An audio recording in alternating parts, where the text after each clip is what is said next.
Howdy, friends. It's Steve AI from the mind of Steve DePoe, realtor, with the Rose Realty team. Today's Texas Real Estate Answers. What happens if your Denton County home doesn't appraise? You've accepted an offer on your home. Everything's moving forward, and then suddenly, the appraisal comes in low. Now what? This moment can feel like a gut punch, but don't panic. You've got options, and we're here to walk you through them. Today, we're talking about what happens when your home doesn't appraise for the agreed upon sale price in Denton County and how to keep your deal from falling apart. First, let's set the stage. A home appraisal is usually ordered by the buyer's lender. It's their way of making sure the property is worth what the buyer's paying. If your contract is for $500,000, but the appraisal comes back at $485,000, that's a $15,000 gap. And someone has to cover that gap for the sale to move forward. So who pays? Well, it depends. In most cases, the buyer has three choices.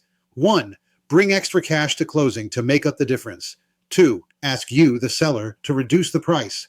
3, try to meet somewhere in the middle. But here's the thing, nobody is obligated to do any of the above. If you can't reach an agreement during this phase, sometimes we find that the appraiser overlooked key features like a recent kitchen remodel, a larger lot, or updated systems.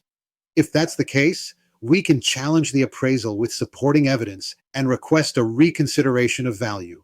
It doesn't always work, but it's worth a shot, especially if we have strong data to back us up.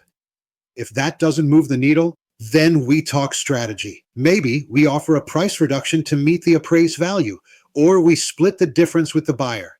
In some cases, if we've had strong interest, we may even decide to relist the property and try again with another buyer. It all depends on your timeline, your goals, and how much leverage we still have.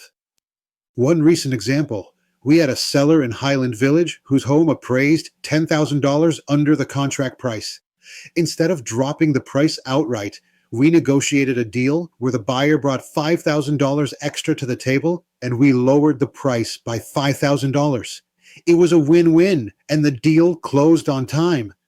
The key takeaway here is that a low appraisal doesn't have to kill your deal, but you do need a clear-headed strategy and an agent who knows how to handle the situation calmly and confidently.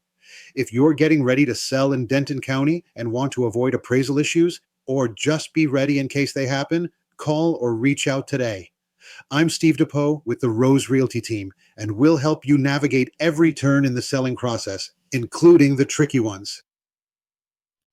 Wait 2 seconds for my contact information.